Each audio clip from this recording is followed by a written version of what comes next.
A vida que nós levamos, em geral, nos leva a ficar cada vez mais encarnados na matéria. Então a gente desce, sim, com uma determinada memória, mas na descida vai perdendo, à medida que vamos entrando nos corpos. E a uma certa altura temos que recordar tudo isso. E há pessoas que encarnam e passam a vida toda sem se lembrar de onde vieram, o que vieram fazer.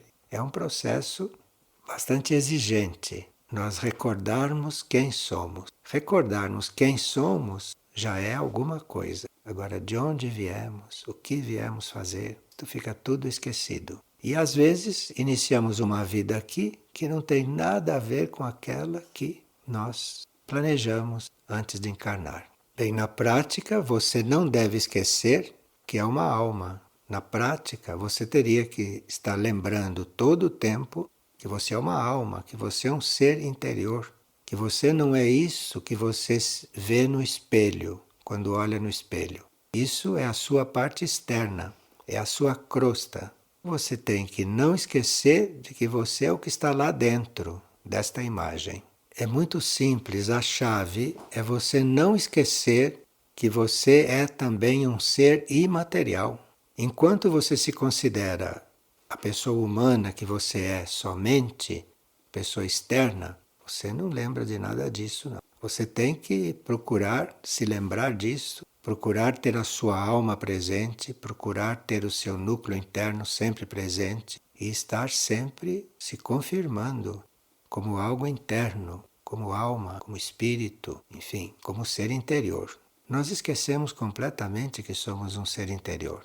Nós ficamos completamente envolvidos e completamente iludidos pela nossa aparência. Nossa aparência é muito forte, porque é física. E toda a nossa parte imaterial fica lá no fundo, lá dentro, fica hibernada. Em alguns casos fica hibernada. Justamente o ensinamento espiritual, o conhecimento, é para nos ajudar a nos recordar disso. E quando a gente começa a se recordar, aí tem que fazer esta busca. Aí tem que procurar se recordar de mais coisas. E aí se vai fazendo um contato, eventualmente, com a nossa parte oculta, nossa vida oculta, que está lá dentro, que é a vida da alma. Disse que nós temos uma vida lá dentro, que é a vida imaterial, e temos a vida aqui fora.